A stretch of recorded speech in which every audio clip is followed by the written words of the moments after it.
ならば見せてやるか。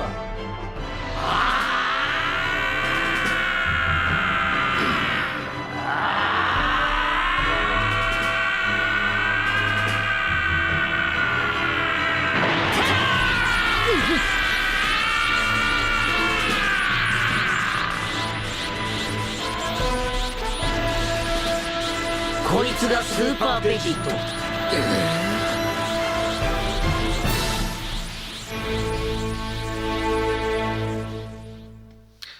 Et bonjour tout le monde et bienvenue sur la chaîne Alcine French Plamo pour la review aujourd'hui de la Figure Rise standard de Vegetto en Super Saiyan, donc un kit sorti en 2018 au Japon, donc un kit qui commence à avoir déjà 2 ans passés.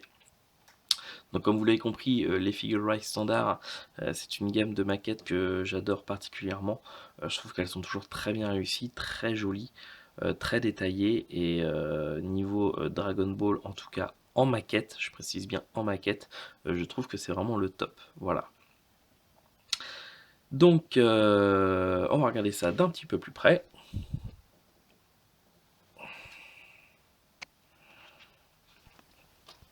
Alors ce kit, on va essayer de réorienter la caméra, voilà. Donc Vegetto, donc la fusion entre Goku et Vegeta en utilisant les Potala, donc les boucles d'oreilles divines qui ont été confiées par les Kaioshin, que l'on voit notamment dans le combat contre Buu, qui leur permet de fusionner pendant 1 heure en tout cas. Et du coup obtenir cette forme entre Goku et Vegeta qui sont fusionnés. Voilà, je trouve qu'il est vraiment très très classe. De toute façon, c'est un personnage Végéto que j'adore et que je suis très content de le voir un peu plus dans, notamment dans l'arc Black Goku dans Dragon Ball Super. Même si je m'étendrai pas sur ce que je pense de Dragon Ball Super, je pense qu'on aura l'occasion d'y revenir lorsque je vous ferai notamment la review de Goku en Figure Rise standard Ultra Instinct, que je vais recevoir bientôt. Et donc je vous ferai une review dessus, et là je pense que je vous donnerai mon avis sur la personnalité de Goku, notamment dans la série Dragon Ball Super. Bref, là n'est pas le sujet. Donc on a une figurine, déjà voilà, on peut le voir, d'une certaine taille, hein, on n'est pas loin de la taille des 1 centième qu'on peut avoir avec du Master Raid au niveau du Gunpla par exemple. Au niveau des articulations, et écoutez, la tête, vous pouvez elle est bien flexible, hein, là il regarde bien ses pieds, ou vous pouvez la lever en hauteur. La tête tourne à 360 bien évidemment. Les bras, les épaules, comme vous voyez, sont vraiment très flexibles, sans pour autant que derrière ça soit moche.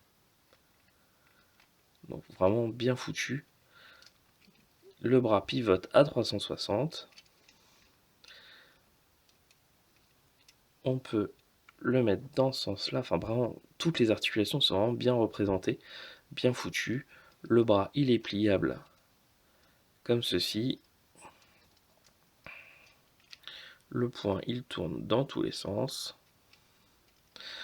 Au niveau de la taille, écoutez, on peut bien le mettre en arrière et on peut bien le mettre en avant.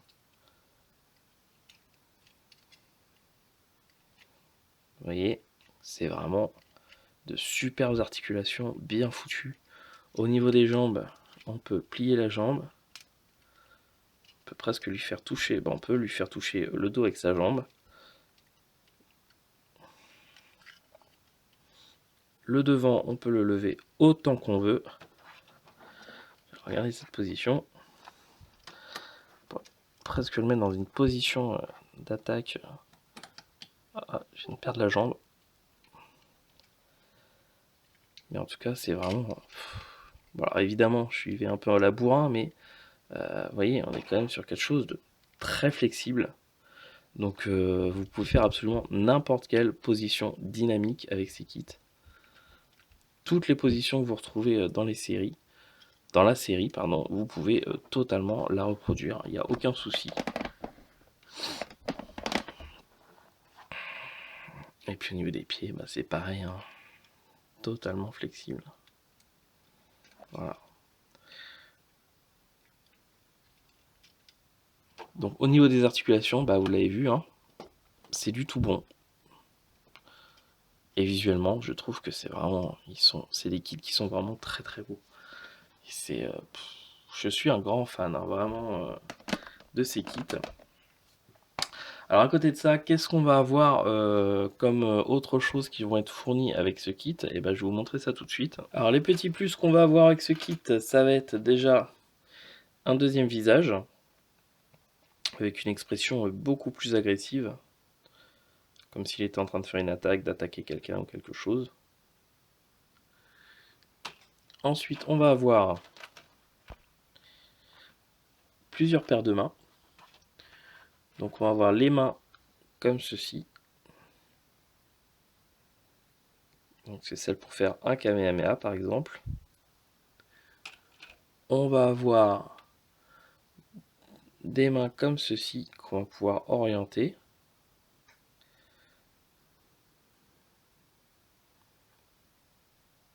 Voilà. Et puis on va avoir une main, celle-ci, qui va lui servir à faire son attaque.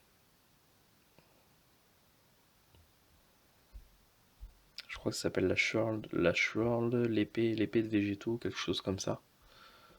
Voilà. Après, au niveau des clear parts, alors on va voir. Donc déjà un petit support pour le tenir dans certaines positions dynamiques si on a besoin, mais qui va nous servir à faire une attaque assez particulière. Alors, attendez, il faut que je retrouve comment on fait. Voilà. Donc je prends la main ici, je la mets dans le clear parts. Il faut que je le réouvre du coup. Donc j'arrive à la mettre là. Voilà, ça va le faire. Voilà. Voilà, donc je lui retire sa main. Je lui mets sa main pour son attaque. Et alors son attaque, vous allez voir, c'est un peu un truc de bourrin. J'ai oublié un truc. J'ai oublié ça. On met ça comme ceci. Voilà.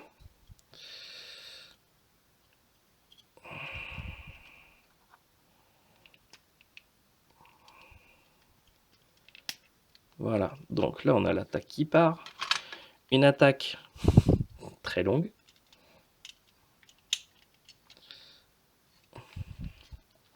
Avec une première partie ici. Déjà, oui, je vous le mets là, parce que c'est pas fini. On remet un autre élément comme ça. Et c'est pas fini. Alors là, je sais pas si je vais avoir assez de recul. Je pense que je vais carrément reculer l'appareil, voilà. On remet encore un autre élément. Comme ceci. Alors là, je sais pas si vous voyez à peu près la taille du truc. Et au bout, on a ce super bout que l'on met comme ceci. Voilà. En gros, on a un truc qui fait je sais pas combien de centimètres de longueur qu'on peut poser heureusement sur un petit support. J'essaie de vous mettre végétaux normalement. Voilà. J'ai envie de vous dire, quel est l'intérêt? Je sais pas. Franchement, mais même dans une vitrine, la vitrine, elle est pas assez grande pour avoir un truc de cette taille-là. Donc bon, certes, on peut déjà supprimer un segment pour que ce soit un petit peu plus long. Enfin, moins long, pardon. Mais au final, bof. Bof, ouais, bof. J'aurais préféré, je sais pas, plus l'attaque de Vegeta ou un Kamehameha. Enfin voilà, il n'y a pas besoin de faire un truc comme ça, je vois pas l'intérêt. Mais qui va mettre un truc comme ça dans sa vitrine enfin, je sais pas, peut-être parmi vous, il y en a qui se disent: «Waouh, génial, trop bien», mais moi, je me dis plutôt: «Mais putain, mais la place que ça prend, c'est juste pas possible». Non, non, c'est pas possible, j'ai pas assez de place dans mes vitrines pour mettre un truc pareil. Donc l'idée est sympa, mais non, je pense qu'il y a peut-être moyen de faire autre chose, quoi. Donc bon, bref. On va démonter ça, du coup. Alors, sans casser, voilà. Donc on peut supprimer un segment, voilà. Je supprime un bout et du coup je mets l'autre là, mais même là, même là, c'est trop grand. C'est trop grand. Donc non. Donc bon, ouais, je vois pas trop là. Honnêtement, là, de l'attaque comme ça, je vois pas trop l'intérêt. Elle a le mérite d'exister, c'est sympa de l'avoir fait, mais je pense qu'il y avait peut-être autre chose à faire d'un peu mieux, quoi. Bon, voilà. Après, voilà, c'est que mon avis personnel, c'est subjectif, hein, c'est pas, voilà. Bon. En dehors de ça, le seul défaut visuel que je trouve sur le kit, moi, c'est uniquement au niveau des mains. C'est-à-dire que les mains, en fait, voilà, je trouve que là, ça fait pas réaliste. Il manque un creux, le creux à l'intérieur de la main, quoi, en fait. Là, tout est en plein. Si on veut un creux, il va falloir percer, faire un trou dedans. Bon, c'est pas forcément le but de ces kits. Donc, ouais, je trouve que là, visuellement, par contre, c'est pas terrible. En dehors de ça, le reste, je trouve ça vraiment très beau, très bien foutu. Et je trouve que voilà, ça donne un kit vraiment très classe, quoi. J'en suis très content. Je le trouve vraiment badass comme ça. Il est top. Moi, j'aime bien, en tout cas, voilà. Je sais pas ce que vous en pensez, n'hésitez pas à me le dire dans les commentaires. Bref, autre chose, point positif avec ce kit, bah, je vais vous montrer ça tout de suite. Alors l'autre grand point positif que vous allez avoir avec ce kit, c'est le nombre assez impressionnant de pièces en rab qui va vous rester à la fin du montage. Tout simplement parce que, donc, comme vous le savez, Végéto, c'est la fusion entre Goku et Vegeta.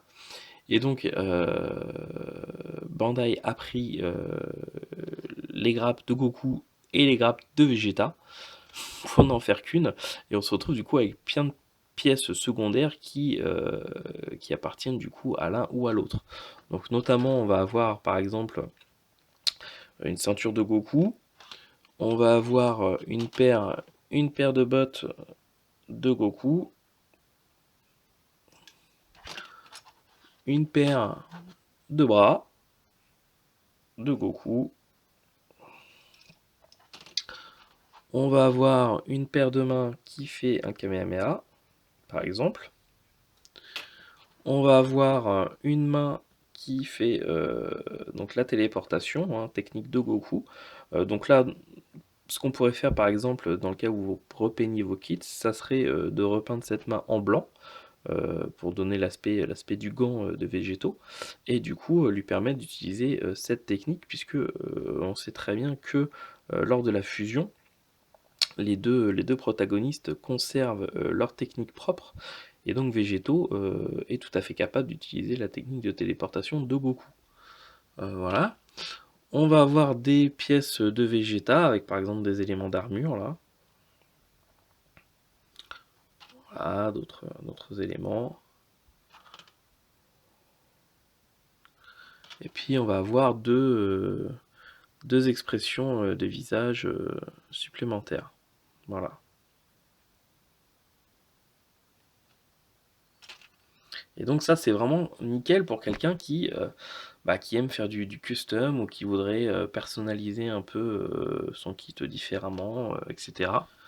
Voilà, donc ce que je disais avant que mon téléphone se coupe, évidemment, c'est que voilà, ça vous fait beaucoup de pièces supplémentaires, et dans le cadre pour le faire un custom par exemple, euh, ou si vous avez d'autres éléments que vous allez récupérer d'autres kits, et ben ça vous permet vraiment de faire des modèles totalement personnalisés. Voilà. Donc je pense qu'on a fait le tour pour ce kit en ce qui concerne la review. Et puis donc maintenant on va s'attaquer à la peinture. Voilà, à tout de suite. Alors non, juste avant de passer à l'étape de la peinture, je voulais juste revenir sur un petit point, puisque, comme vous l'avez remarqué, cette vidéo, subit plein de coupures, tout simplement parce que, je ne sais pas pourquoi mon téléphone, fait n'importe quoi et m'arrête les vidéos en plein milieu, donc je suis obligé de retourner, des scènes. Donc là, pendant le montage, il va falloir que j'arrive à tout mettre, l'un à la suite des autres, en essayant de faire en sorte que ça reste logique dans mes propos. Et donc du coup, là j'ai perdu un élément que j'avais filmé, un élément important de ce auquel je voulais vous parler sur ce kit, c'est les cheveux. Les cheveux, qui là sont réalisés en fait avec la même couleur, et le même type de plastique qui est utilisé, actuellement par Bandai dans le Gunpla par exemple pour représenter, les pièces d'armure en, or. Voilà, donc c'est assez décrié au niveau du Gunpla parce que du coup c'est absolument pas du tout réaliste pour représenter du métal en or. Par contre, là, typiquement sur les cheveux, pour représenter des cheveux en mode Super Saiyan, c'est juste absolument génial. Je pense que vous le voyez dans la vidéo, ça donne un effet mais totalement réussi. On a vraiment l'impression qu'il est en mode Super Saiyan. Il manque juste l'aura derrière lui pour avoir l'impression de cette impression d'énergie des cheveux. C'est vraiment très très bien fait. Et donc là, oui, dans ce cas particulier, cette teinte et ce type de plastique, il est vraiment parfait pour ce genre de choses, pour représenter voilà, les Super Saiyans comme ça. Donc je tenais à le préciser parce que vraiment c'est un point que je trouve très important. Voilà. Là normalement du coup on passe à la maquette une fois peinte. Donc je vous dis à tout de suite. Et voici donc notre figurine standard de Vegeto en Super Saiyan terminé d'être repeint et verni. Alors je l'ai reverni en mat, sauf pour les cheveux. En fait les cheveux c'est les seules pièces auxquelles je n'ai absolument pas touché. Simplement parce que je trouve que ça rend vraiment très bien de base comme ça. Je trouve que ça donne vraiment bien l'effet Super Saiyan. Donc j'en suis assez content et franchement il n'y a aucun intérêt du coup d'y toucher. Ils sont vraiment très très bien comme ça. Là-dessus le choix est très très bon de la part de Bandai. Et puis tout le reste j'ai entièrement repeint. Voilà, donc ça donne un côté un peu plus réaliste je trouve. Euh, Bien que déjà la maquette de base en no paint elle est déjà très très belle, hein. Comme je l'ai dit, pour moi, en termes de maquette, sur Dragon Ball, c'est le top. Au niveau des figurines, les plus jolies restent pour moi les figart, mais ce n'est pas des maquettes, c'est vraiment des figurines plutôt de collection. Là, on est vraiment dans la catégorie des maquettes, hein, des modèles kits, et je trouve qu'ils sont vraiment très réussis, très réalistes, et ça donne vraiment des super figurines, que ça soit très bien articulé et très bien dans une pose pour mettre dans la vitrine. Voilà. Je vais essayer de vous montrer ça d'un peu plus près. Hop.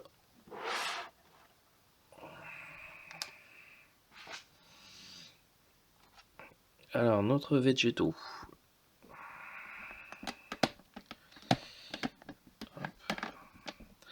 Donc, comme je vous le disais, hein, j'ai vraiment laissé... j'ai léché les cheveux tels quels parce que je trouve que ça donne vraiment très très bien. Pour le reste, bah écoutez, j'ai repeint comme je le fais finalement pour du Gunpla, hein. J'ai fait un pré-ombrage avec une couleur plus sombre.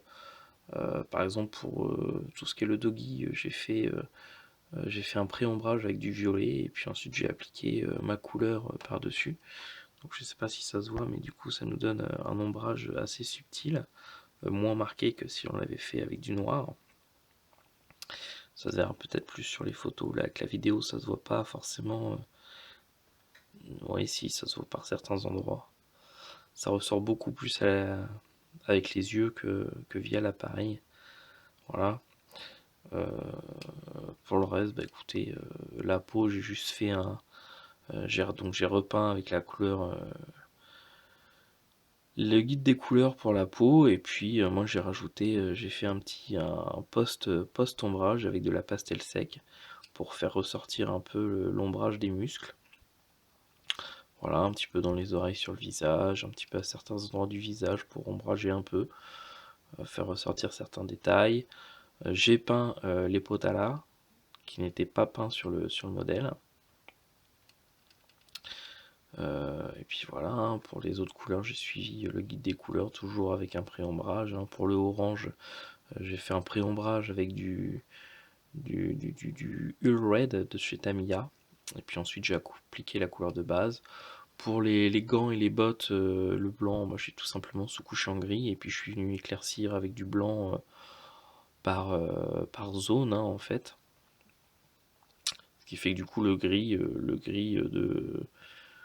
de comment dire, du primeur s'occupe finalement de faire les ombrages. Et puis bah, pour les bottes, hein, c'est pareil, j'ai ombré je crois avec du Hull Red.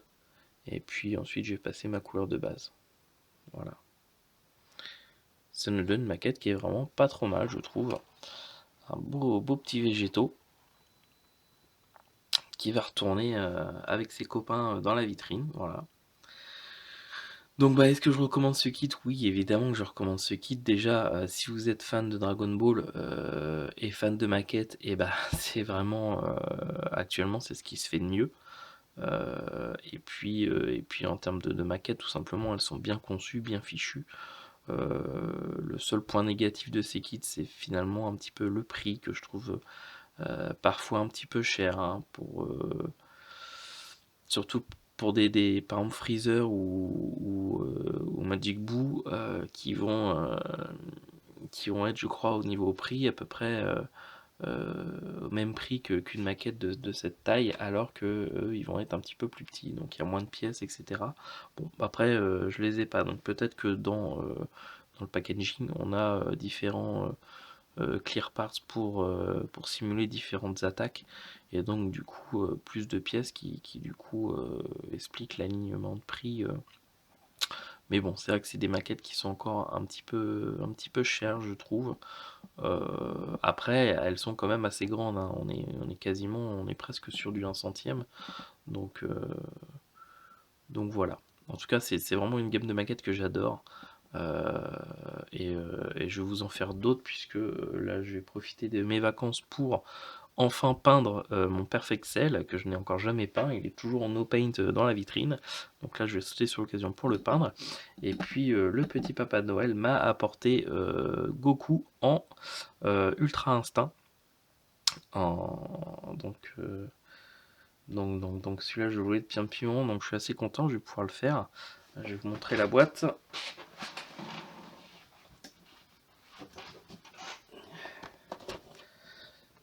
Hop, Goku en Ultra Instinct.